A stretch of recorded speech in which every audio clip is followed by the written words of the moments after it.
Welcome to active contracts Tamil. So என்னோட name Krishnamurthy. நான் SEBI register advisor கிடையாது. இந்த வீடியோ உங்களுக்கு ஒரு எஜுகேஷ்னல் பர்பஸ்க்காக மட்டுமே. ஸோ நேற்றுக்கு நம்ம ஒரு ஃபெயில்டு ஆப்ஷன் பற்றி சொல்லியிருந்தோம். ஸோ அதில் வந்து எஸ்டர்டே ஹைக்கு மேலே ட்ரேட் ஆகிடுச்சுன்னா மார்க்கெட் வந்து அப்வர்ட் மொமெண்டம் சைடு போகிறதுக்கு வாய்ப்பு இருக்கும்னு சொல்லி. ஸோ இதில் கவனித்து பார்த்தீங்க அப்படின்னா ஒரு கேப் அப் ஓப்பன் அண்ட் ஓப்பனுக்கு கீழே வந்தாலும் நம்மளுடைய ஐடிஎம் கால் ஆப்ஷனுடைய ஒரு லோ அதை பேஸ் பண்ணி நம்ம கொடுத்துருந்த ஒரு டிமாண்ட் ஜோன் அதை தாண்டி போகலை. ஸோ அதுக்கப்புறமா நம்மளுக்கு அங்கேருந்து அகெயின் ஓப்பனை பிரேக் பண்ணுறாங்க. ஸ்பாட் விசஸ் ஃப்யூச்சர் ரெண்டு பேரும் ஓப்பனுக்கு மேலே தான் இருக்காங்க. அண்ட் ஓப்பனுக்கு மேலே போனவங்க அகெயின் வந்து நம்மளுக்கு ஷார்ட் ரேஞ்சோட டாப் வரைக்கும் போகிறாங்க. அதுக்கப்புறமா 800 கால் ஆப்ஷனுடைய ப்ரீவியஸ் க்ளோஸ், அதாவது 933 ரூபா அப்படின்னு எடுத்துகிட்டா 933 இந்த லெவல்ஸ் நம்ம கொடுக்கல. பட் ஒவ்வொரு கால் ஆப்ஷன்ஸுடைய லெவல்ஸை பார்த்துக்குன்னு சொல்லியிருந்தாங்க. கொடுத்துருந்ததில் 500 to 800 வரைக்கும் ஒரு ஸ்ட்ராங்கிலும் இருக்குது அப்படின்ற மாதிரி. அப்போ காலையில் ஏன் கீழே வந்தாலும் கீழே போகலை அப்படின்னா, கீழே போகிறதுக்கு உண்டான டேபிள் அங்கே பில்ட் ஆகலை. 800 சப்போர்ட்டாக அந்த இடத்துல நின்றுட்டாங்க, அவ்வளோதான். ஸோ அப்படி இருக்கும்போது என்ன ஆகுது அப்படின்னா, அந்த இடத்துல ஒரு சப்போர்ட் க்ரியேட் ஆகுது. அது இல்லாமல் நம்மளுக்கு 25,700 கால் ஆப்ஷனுடைய அந்த ஐடிஎம் கால் ஆப்ஷனுடைய லோ டிமாண்ட் ஜோனை தாண்டி மார்க்கெட்டு கீழே போகலை. இது நம்ம நிறைய தடவை பார்த்துருப்போம். ரெகுலராக வீடியோ பார்க்குறவங்களுக்கு தெரியும். இந்த மாதிரி கேப் அப் ஓப்பன் நடக்கும்போது இந்த ITM call option, at the same time gap down open நடக்கும்போது இந்த ஐடிஎம் புட் ஆப்ஷனுடைய டிமாண்ட் ஜோன்ஸ்லாம் கரெக்டாக ரியாக்ட் ஆகியிருக்கும். ஸோ அதில் வந்து இன்றைக்கி 700 கால் ஆப்ஷனுடைய டிமாண்ட் ஜோன் இருந்துச்சு. ஓகே, மார்க்கெட் மேலே போயிட்டாங்க. பட் ப்ரீமியத்தில் பெரிதளவில் மொமெண்டம் இல்லை. ஸோ இருந்தாலுமே வந்து ஏன் இது மேலே போகலை அப்படின்னு கேட்டிங்கன்னா, பேங்க் நிஃப்டி. ஸோ நிஃப்டியில் ஸ்பாட் பிஸ்னஸ் ஃப்யூச்சர் ரெண்டு பேருமே ஓப்பனுக்கு மேலே நின்ட்டாலும், பேங்க் நிஃப்டிலையும் ஃப்யூச்சர் நின்றாலும் பேங்க் நிஃப்டியில் ஸ்பாட்டால் ஓப்பனை கட் பண்ணி வர முடியலை. ஸோ அப்போ என்ன ஆகுது, அங்கேருந்து ஒரு சின்ன நெகட்டிவ் சினாரியோ க்ரியேட் ஆகுது அவங்களுக்கு. ஓகேங்களா? அப்போ ஆல்மோஸ்ட் அவங்களும் எஸ்டர்டே ஹைக்கு மேலே தான் முடிஞ்சுருக்காங்க, அதுக்கு கீழே வரல. எஸ்டர்டே ஹைக்கு மேலே தான் போய் மார்க்கெட்டை முடிச்சுக்கிறாங்க. என்னதான் இருந்தாலும் அவங்களும் அந்த ஃபெயில்டு ஆக்ஷனில் ஈக்குவலண்ட்டாக தான் இருக்காங்க. ஸோ இப்போ நிஃப்டி அண்ட் பேங்க் நிஃப்டி அப்படி பார்க்கும்போது, நிஃப்டி ஸ்பாட் வெர்சஸ் ஃப்யூச்சர் இவங்க ரெண்டு பேருமே ஓப்பன் அபவ் க்ளோஸ் வச்சுருக்காங்க. பேங்க் நிஃப்டி ஸ்பாட் வந்து ஓப்பன் பிலோவ் க்ளோஸ் வச்சுருக்காங்க. ஸோ இதை கொஞ்சம் நீங்கள் கவனித்து பார்க்கணும். ஸ்பாட்டில் வந்து ஓப்பன் பிலோ வச்சுக்கிறாங்க அப்படின்றதுல ரொம்ப பெரிய சேஞ்சஸ் இல்லை. ஒரு 300 பாயிண்ட் சேஞ்சஸில் கீழே முடிச்சுக்காங்க. நாளைக்கு இதனுடைய பாதி, அதாவது இந்த 300உடைய பாதி இருக்குல்ல, இந்த பாட்டம் டு இந்த ஹை இருக்குல்ல, இதனுடைய பாதிக்கு மேலே ஓப்பன் பண்ணி ஓப்பனுக்கு மேலே நின்னாலும் எஸ்டர்டே ஹைக்கு மேலே நின்ட்டாங்கன்னா போதும். அப்போ இவங்க வந்து பேங்க் நிஃப்டி வந்து ஒரு எஸ்டர்டே ஹைக்கு மேலே நிற்காமல் நிஃப்டி எஸ்டர்டே ஹைக்கு மேலே நின்றுருந்தாலும் அது என்ன ஆகும், மொமெண்டம் கொஞ்சம் ஸ்லோவராக இருக்கும். இன்னொரு விஷயம் நீங்கள் கவனித்து பார்த்துருந்தீங்க அப்படின்னா, காலையில் நேற்றுக்கு க்ளோசிங்கில் இருந்த ஐவியோட call option side implied volatility கம்மி. ஸோ அதையும் நீங்கள் நோட் பண்ணி வைக்கணும். க்ளோசிங் டயத்தில் எப்படி இருக்குது, காலையில் மார்க்கெட் ஓப்பன் ஆகும்போது எப்படி இருக்குது, அதுக்கு அடுத்தடுத்து ஃபர்தராக அவங்க எப்படி ஃபாலோ த்ரூ பண்ணி போகிறாங்க அப்படின்றத கொஞ்சம் கவனத்தில் வச்சுக்கணும். ஸோ ஆல்மோஸ்ட் நம்மளுக்கு மார்க்கெட் வந்து ஒரு லோ டு ஹை முடித்து அங்கேருந்து ஒரு சின்ன ரிவர்சல் வச்சு முடிச்சுக்காங்க. ஒரு 50 பாயிண்ட் ரிவர்சல் வச்சு முடிச்சுக்காங்க. அப்போ ஓவரால் உங்களுக்கு லோ டு ஹை அப்படின்னு பார்க்கும்போது 787, 887, அதில் வந்து 50 போட்டால் ஒரு 150 point nearby low to high வந்திருக்காங்க நம்மளுக்கு. அந்த 150 பாயிண்டில் மேலேருந்து ஒரு 50 பாயிண்ட் கீழே வந்து ஒரு 100 பாயிண்ட் 2 லெவலில் நம்மளுக்கு க்ளோஸ் வச்சுருக்காங்க. ஓகே, அப்போ எஸ்டர்டே ஹைக்கு மேலே க்ளோஸு, வீக்லி ஹைக்கு மேலே க்ளோஸு, ஓப்பனுக்கு மேலே க்ளோஸ், இதெல்லாமே பாசிட்டிவ் சென்டிமெண்ட். ஸோ இதுக்கு அடுத்து என்ன பண்ணணும்னா, இந்த ஹையை தாண்டி நிற்கணும், அவ்வளோதான். இப்போ இந்த ஃபெயில்டு ஆக்ஷனில் அடுத்தடுத்து ஃபர்தராக என்ன நடக்கும்னு கேட்டிங்கன்னா, இதுக்கப்புறம் இந்த ஹையை தாண்டி நிற்கணும் அண்ட் ஓப்பன் அபவ் நிற்கணும். அப்படி நின்னாங்கன்னா அதுக்கப்புறம் ஒரு ஃபர்தராக மொமெண்டம் இருக்குது. அப்படி மொமெண்டம் இருக்கும் பட்சத்தில் எல்லா இண்டெக்ஸும் சப்போர்ட் பண்ணணும். அட் த சேம் டைம் நம்மளுக்கு ஆக்டிவ் கான்ட்ராக்ட்ஸில் அங்கே பில்ட் ஆகணும். இன்றைக்கி என்ன பண்ணிட்டாங்கன்னா, ஆக்டிவ் கான்ட்ராக்ட்ஸில் பில்ட் ஆகிடுச்சு கிட்டத்தட்ட 26,000 வரைக்கும். பட் பேங்க் நிஃப்டி சப்போர்ட் பண்ணல. அப்போ ஒரு மினிமம் ரேஞ்சாக ஒரு 100 to 150 பாயிண்ட் தான் இந்த மொமெண்டம், அவ்வளோதான் வருது. அப்போ உங்களுக்கு 787, 780 சம்திங் போனாங்கன்னா 880 உங்களுக்கு அடுத்த 100 பாயிண்ட். 880லேருந்து ஒரு 50 பாயிண்ட் ப்ளஸ் பண்ணிங்கன்னா 930. அப்போ 100 to 150 பாயிண்ட்ன்றது அந்த இடத்துல ஊர்ஜிதமாகுது. அவ்வளவுதான் போகிறாங்க. 100 பாயிண்ட் போயிட்டாங்கனாலே அதுக்கப்புறம் வந்து ஒரு 50 பாயிண்ட் வந்து டேபிளை பொறுத்து, அதுக்கு மேலே டேபிள் இருந்தாங்க அப்படின்னா அதுக்கு மேலே போகிறதுக்கான வாய்ப்புகள் அமையும். ஸோ அப்போ நாளைக்கு அப்படின்னு பார்க்கும்போது இன்றைக்கி மார்க்கெட் முடிஞ்சிருக்கிறது 25,875. ஸோ அப்போ நியர்பை உங்களுக்கு கீழே இருக்கக்கூடிய புட் ஆப்ஷன் அப்படின்றது நம்மளுக்கு இந்த 6 ஸ்ட்ரைக் ப்ரைஸ்க்குள்ளே 25,850. அப்போ 25,850 25,900 வச்சா 25,875 அப்படின்றது ஷார்ட் எட்ஜோட மிட் பாயிண்ட். அப்போ அங்கே அதே இடத்துல தான் மார்க்கெட் க்ளோஸ் வச்சுருக்கு. அப்போ ப்ரீவியஸ் க்ளோஸ் அப்படின்றது ரொம்ப ரொம்ப முக்கியம். சரிங்களா? ப்ரீவியஸ் க்ளோஸ்ன்றது ரொம்ப ரொம்ப முக்கியம். ஒய்டராக நீங்கள் எட்ஜஸ் எடுத்துட்டிங்க அப்படின்னா 25,800 டு 26,000, அதனுடைய மிட் பாயிண்ட் 25,900. அப்போ மார்க்கெட் இப்போ முடிஞ்சிருக்கிறத விட ஒரு 25 பாயிண்ட்ஸ் மேலே இருக்காங்க. ஓகேங்களா?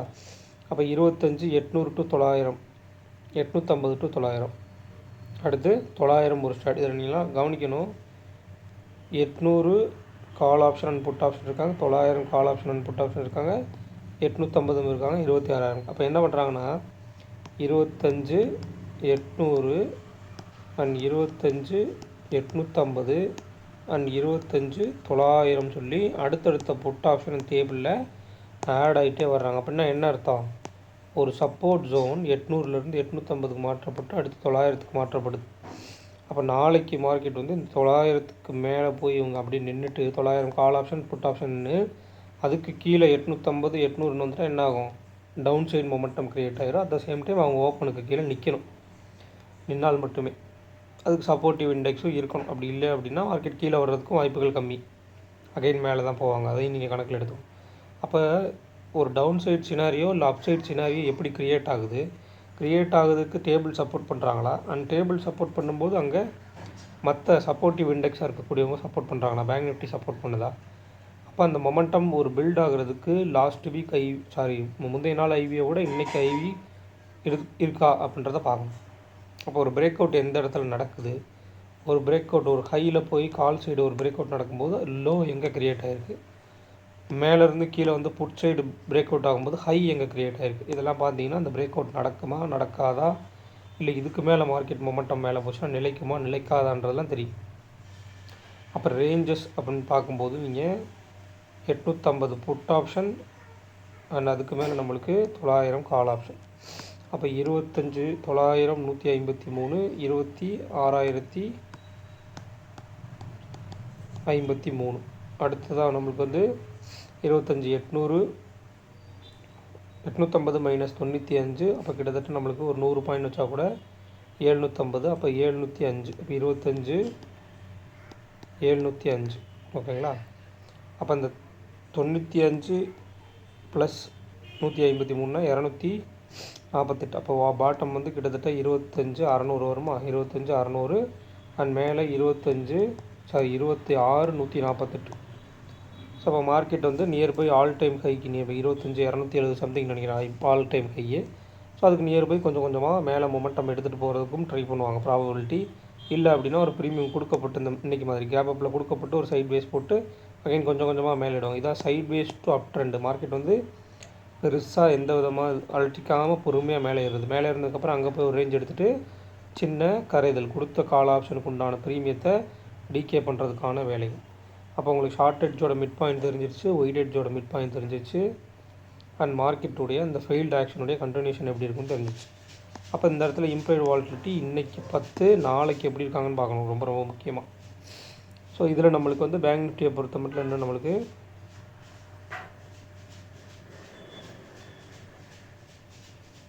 ஸோ மார்க்கெட் முடிஞ்சிருக்க இடம் 58,274 58,500 தாண்டல். ஓகேங்களா? அதுக்கு ஓப்பன் பண்ணி அங்கேருந்து கீழே தான் வச்சுக்கிறாங்க. ஏன்னா ஸோ நேற்றுக்கு நம்ம சொல்லியிருந்த மாதிரி அப்போ 58,500 ஸ்ட்ராடலாகவும் இருக்குது, 58,000 கால் ஆப்ஷன் 58,000 புட் ஆப்ஷனும் இருக்காங்க. அப்போ 58,000 புட் ஆப்ஷன் தான் 58,500 அப்படின்னு எடுத்துக்கலாம். 58,500 கால்னு எடுத்துக்கலாம். அப்போ 58,250 அப்படின்றது ஒரு மிட் பாயிண்ட் அந்த இடத்துல க்ரியேட் ஆகிருக்கு. அட் த சேம் டைம் ஒரு பெருசாக ரேஞ்ச் எடுத்திங்கன்னா 58,000 59,000. அப்போ 58,500 அப்படின்றது ஒரு வைடஸ்ட்டு எட்ஜோட மிட் பாயிண்ட்டாக இருக்குது. ஸோ இதுக்குள்ளே மேலே இருக்காங்களா கீழே இருக்காங்களான்னு பார்க்கணும். இப்போ இம்ப்ளைடு வாலட்டிலிட்டி யார் சைடு அதிகமாக இருந்தாங்க நேற்று உங்களுக்கு தெரியும், கால் சைடோ இல்லை புட் சைடோன்னு சொல்லி அதுக்கேற்ற மாதிரி இன்றைக்கி கரைதல் இருக்கான்னு சொல்லி செக் பண்ணி பார்க்கணும் பேங்க் நிஃப்டியை பொறுத்த மட்டும். ஓகேங்களா? ஸோ பேங்க் நிஃப்டியில் இன்றைக்கி கால் சைடு இம்ப்ளைடு வாலட்டிலிட்டி அதிகமாக இருக்காங்க. ஸோ நாளைக்கு அவங்க ஓப்பன் அபவ் இருந்துட்டாங்க, இவங்களுக்கு எல்லாத்துக்கும் சாதகமாக அவங்களும் இருந்துட்டாங்கன்னா ஒரு momentum probability. At the same time Sensex வந்து உங்களுக்கு எஸ்டர்டே ஹைக்கு மேலே, லாஸ்ட் வீக் ஹைக்கு மேலே, ஓப்பனுக்கு மேலே க்ளோஸ் வச்சுருக்காங்க. ஓகேங்களா? கிட்டத்தட்ட 84,500. இங்கே டேபிள் எப்படி க்ரியேட் ஆகிருக்குன்னா 84,000 டு 85,000. சரிங்களா? 84,000 டு 85,000, நடுவில் 84,500 ஸ்ட்ராடல். ஆனால் 600, 700, 800ன்ற ஒரு மல்டிபிள் ஸ்ட்ராங்கிள். இது மல்டிபிள் ஸ்ட்ராங்கிள் கன்வர்ஷன் கிடையாது. மேலே இருந்திருந்தாங்கன்னா மல்டிபிள் ஸ்ட்ராங்கிள் இருந்திருப்பாங்க. அப்போ ஓப்பன் அபோவ் இருந்தாலும் அந்த இடத்துல மற்ற இண்டெக்ஸ், இப்போ நிஃப்டி மேலே போனால் தான் சென்செக்ஸும் மேலே போகும். சென்செக்ஸ் மட்டும் தனியாக மேலே போக மாட்டாங்க. ஸோ அவங்களும் ஏறக்குறைய ஈக்குவலண்ட்டாக தான் இருப்பாங்க, நிஃப்டி அண்ட் சென்செக்ஸ். ஸோ கொஞ்சம் கேர்ஃபுல்லாக பார்த்துக்கணும் நிஃப்டி அண்ட் சென்செக்ஸ் வந்து எப்படி இருக்காங்க, ஈக்குவலண்ட்டாக இருக்காங்களான்னு. அப்போ 84,466 முடித்தாங்கன்னா 84,500 call option and 84,500 put option எடுத்துக்கலாம். அப்போ 172 + 28 அப்படின்னு வச்சிட்டோம்னா கிட்டத்தட்ட 400 பாயிண்ட் ஆச்சு. அப்போ 84,900 மேலே ஒய்டஸ்ட்டாக சொல்கிறேன். கீழே வந்து 84,100. இது ஒய்டஸ்டான ரேஞ்ச். ஓகேங்களா? 800 பாயிண்ட். ஸோ அடுத்து ஷார்ட்டஸ்ட்டாக எடுத்திங்கன்னா 84,778. அதுக்கடுத்து இந்த சைடில் வந்து 84,328. 728, 328.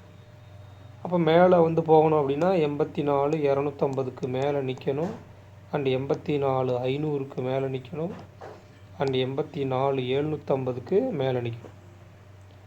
ஸோ மார்னிங் வந்து யார் சைடு ஓப்பனை பொறுத்து கரைகிறாங்கன்னு பார்க்கணும். ஓப்பனை பொறுத்து ஒரு ஆப்ஷன் கரையும் பட்சத்தில் அந்த ஆப்ஷனுக்கு அகைன் கொடுக்குறதுக்காகனா, இப்போ ஒரு சின்ன பாசிட்டிவ் ஓப்பன் வச்சு புட் ஆப்ஷனை டிகே பண்ணுறாங்க அப்படின்னா திருப்பி ஓப்பன் பிலோ வச்சு கீழே மல்டிபிள் ஸ்ட்ராங்கிலோ இல்லை ஒரு புட் ஆப்ஷனுக்கான வாய்ப்பை க்ரியேட் பண்ணாங்க அப்படின்னா புட் ஆப்ஷன் சைடு போகிறதுக்கு வாய்ப்பு. இதில் இன்னொரு விஷயம் நீங்கள் நல்லா கவனிச்சுக்கணும்.